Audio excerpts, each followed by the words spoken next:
ये छात्र छात्राओं कैसे हैं। मैं डॉक्टर धर्मेंद्र कुमार राम, सहायक प्राचार्य इतिहास, लक्ष्मी नारायण रामेश्वर संस्कृत महाविद्यालय, जयदेवपट्टी, दरभंगा। मैं पुनः ऑनलाइन टीचिंग हेतु उपस्थित हुआ हूँ। आज मैं शास्त्री द्वितीय खंड के छात्र छात्राओं के लिए आधुनिक भारतीय इतिहास के अंतर्गत सुभाष चंद्र बोस द्वारा स्थापित आज़ाद हिंद फौज के संदर्भ में बातें करेंगे। बच्चों, हम लोग पिछले दिनों चर्चा की सुभाष चंद्र बोस के जीवन वृत्त पर, और सुभाष चंद्र बोस कांग्रेस से इस्तीफा के पश्चात उसके द्वारा स्थापित फॉरवर्ड ब्लॉक पार्टी के संदर्भ में, फिर वह भारत से कैसे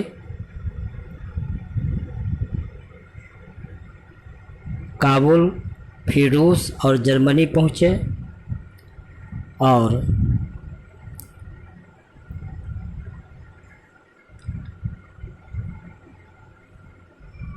कैप्टन मोहन सिंह द्वारा स्थापित आज़ाद हिंद फौज में शामिल हुआ। बाद में सुभाष चंद्र बोस 2 जुलाई 1943 ईस्वी को सिंगापुर पहुँचे और 5 जुलाई 1943 ईस्वी को रास बिहारी बोस ने भारतीय स्वतंत्रता लीग या इंडियन इंडिपेंडेंस लीग की अध्यक्षता सुभाष चंद्र बोस को सौंप दी, और रास बिहारी बोस उसके मुख्य परामर्शदाता बन गए। इसी बीच सुभाष चंद्र बोस नेताजी कहलाने लगे। सुभाष चंद्र बोस 21 अक्टूबर 1943 ईस्वी को आज़ाद हिंद फौज अथवा इंडियन नेशनल आर्मी के सर्वोच्च सेनापति बने, और इस हैसियत से वे सिंगापुर में स्वतंत्र भारत की अस्थायी सरकार की स्थापना की।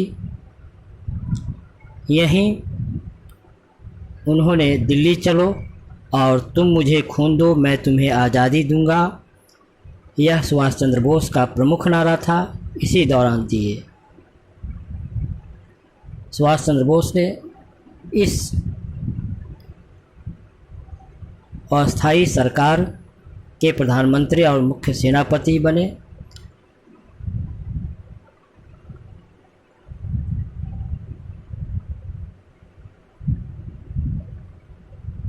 सुभाष चंद्र बोस ने के द्वारा स्थापित या आज़ाद हिंद फौज को विश्व के तत्कालीन 9 शक्तिशाली राष्ट्रों Japan, Germany, Burma, Philippines, Korea, Italy, चीन, आयरलैंड इत्यादि प्रमुख शक्तिशाली राष्ट्रों के द्वारा भारत की इस अस्थायी सरकार, जो सुभाष चंद्र बोस के सभापति में बना था, उसको मान्यता प्रदान हुई। इस सरकार ने 23 अक्टूबर 1943 ईस्वी को द्वितीय विश्व युद्ध में मित्र राष्ट्रों के विरुद्ध युद्ध की घोषणा कर दी। जापान ने 8 नवंबर 1943 ईस्वी को अंडमान और निकोबार द्वीप नेताजी की इस अस्थायी सरकार को सौंप दिया। सुभाष चंद्र बोस ने स्वयं इन द्वीपों में आए और अंडमान का नाम शहीद द्वीप और निकोबार का नाम स्वराज द्वीप रखा, तथा 30 दिसंबर 1945 ईस्वी को उन्होंने स्वतंत्र भारत का झंडा इन प्रमुख द्वीप अंडमान और निकोबार, जिसे शहीद द्वीप और स्वराज द्वीप बाद में नाम दिया गया, उस पर झंडा फहराया।